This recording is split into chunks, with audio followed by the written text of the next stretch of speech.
संदीप ने अपनी माँ के कहने पर गांव में शादी कर ली थी। लड़की का नाम था सुनीता। माँ का कहना था एकदम मॉडर्न बहू नहीं होनी चाहिए, लेकिन उन्हें नहीं पता था कि गांव से आने वाली बहू सुंदर सुशील तो होगी और उसको गांव से बाहर भी निकाल लाएंगे, लेकिन उसके अंदर का गांव कैसे बाहर निकलेगा। शादी के कुछ दिन बाद, माँ टिफिन तो देना जरा। बेटा अब तो स्कूल नहीं ऑफिस जाता है, माँ से नहीं अपनी बीवी से टिफिन मांगा कर। ओके माँ। सुनीता टिफिन ले आओ। एक किलो टिफिन, इसके अंदर पिस्ता डाल दिया है। पिस्ता? पिस्ता क्यों? सास जी ने बोला था ना कि आपको पिस्ता बहुत पसंद है। ओहो, मैंने पिस्ता नहीं पास्ता बोला था, पास्ता। पास्ता? कहीं होता है पास्ता? अरे बेटी तू रहने दे, मैं बना दूंगी। अच्छा किया कि पाव भाजी बनाने का नहीं बोला, वरना किसी के पाव बना देती है। सुनीता को बुरा लगता है, लेकिन उसकी नादान हरकतें कम नहीं होती। ऐसे ही एक दिन, अरे तुमने ये क्या लगाया है? अरे आप वो फूस फूस करके लगाते हैं ना, वही। दियो? कहाँ दियो? किसको दियो? अरे वही ना जिससे खुशबू आती है। हाँ हाँ सही पकड़े हैं। अच्छा लेकर तो आना। कौन सा डियो लगाया तुमने? अभी लेकर आते हैं जी। संदीप की बात मानकर सुनीता अंदर से खुशबू वाला फुसफुस लेकर आती है। OMG! OMG मतलब ओ माय गणेश ना। अरे OMG छोड़ो, ये खुशबू वाला फुसफुस की बात कर रही थी तुम? हाँ इसी की, फिर से सही पकड़े हैं। अरे देवी, लेकिन आप सही नहीं पकड़े हैं, ये डियो नहीं है। डियो नहीं है तो क्या लियो है? अरे ये रूम फ्रेशनर है, जिसको कमरे में छिड़कते हैं, खुद पर नहीं। कोई बात नहीं, माँ कहती थी आत्मा किराएदार है, शरीर एक किराए का कर्म। हम शरीर पे ये डाल लिए तो क्या फर्क पड़ जाएगा। अरे बहू, ओ बहू, मेरे लिए फल तो लिया, फिर मैं बाजार जाऊंगी। सुनीता अपनी सास के लिए फल लेकर आती है।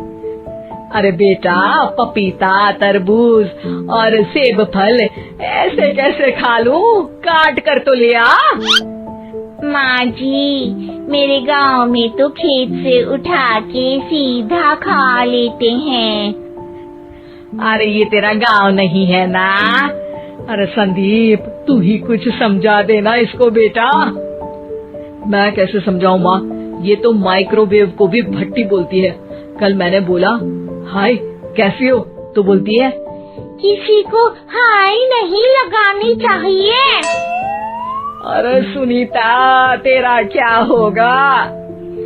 अभी तो कैसे बताऊं माँ जी, अभी हम कुछ करेंगे फिर पता चलेगा क्या होगा, लड़का या लड़की। हे भगवान, कहाँ से आ गई ये? रामपुर से जी, आप ही तो लेकर आए थे मुझे। अरे मुझे माफ कर दो। पहले कोई गलती तो करिए जी, आपकी तो सारी गलती माफ कर देंगे हम। हाँ अरे बहू, मेरी बात सुन, फल यानी कि फ्रूट जब भी लाए ना तो काट कर लाना, ठीक है? जी ठीक है माँ जी, फल यानी फ्रूट यानी काट के लाऊंगी।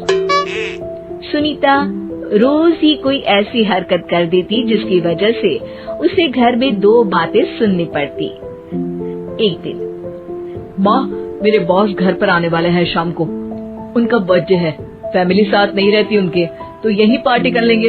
उनको अच्छा लगा तो शायद मेरा प्रमोशन भी हो जाएगा। मैं ना फ्रूट केक लाकर फ्रिज में रख दूंगी और तेरे साथ आज खाना मैं बनाऊंगी, ताकि जब साहब आए तो खाने में कोई गड़बड़ ना हो। शाम को जब सारी तैयारियां हो जाती है, संदीप के साथ बड़े साहब भी घर आते हैं। आप फ्रूट केक तो ले आना बहू, फिर खाना खाएंगे। अरे इस सब की क्या जरूरत थी, आपने बुलाया वही काफी है। सर, आपका परिवार शहर में नहीं है तो हम ही आपके परिवार जैसे हैं सर। इतने में ही सुनीता फ्रूट केक लेकर आती है और बड़े साहब की टेबल पर रख देती है, और जैसे ही केक के ऊपर का बॉक्स हटाती है, ओह, ये क्या है? केक तो कटा हुआ है, मैं तो ऐसा नहीं लाई थी। आप मुझे शाबाशी दे सकती है माँ जी, मैंने ही केक काट दिया। आपने कहा था ना, फल यानी फ्रूट यानी हमेशा काट के लाना, तो फ्रूट केक भी तो फ्रूट ही है ना, तो मैंने पहले ही काट लिया। हूँ ना मैं समझदार। अरे बहू, ये क्या किया? केक हमेशा वही काटता है जिसका जन्मदिन होता है। तुझे एक बात भी समझ नहीं आती, एक नंबर की बेवकूफ है। पूरा माहौल बिगड़ चुका था। संदीप को लगने लगा था कि साहब उसे प्रमोशन तो दूर की बात है, कहीं डिमोशन ना दे दे, लेकिन साहब बीच में ही बोल पड़ते हैं। अरे कोई बात नहीं, ये इनकी बेवकूफी नहीं है, इनका भोलापन है। बेटा आप कहाँ से हो? रामपुर गांव से। अरे वाह, गांव से? फिर तो आपके गांव में ताजे फल और सब्जियां मिलते होंगे। हाँ, सही पकड़े हैं। हम तो काटते भी नहीं, सीधा खा लेते हैं। मैं ना एक बार तुम्हारे गांव घूमने जरूर चलूंगा। क्यों संदीप, ले चलोगे ना? मुझे गांव घूमना बहुत पसंद है। बस फिर क्या था, संदीप और सास दोनों खुश हो गए, क्योंकि साहब को सुनीता ने गांव की बात करके खुश कर दिया था। अब संदीप का प्रमोशन पक्का था।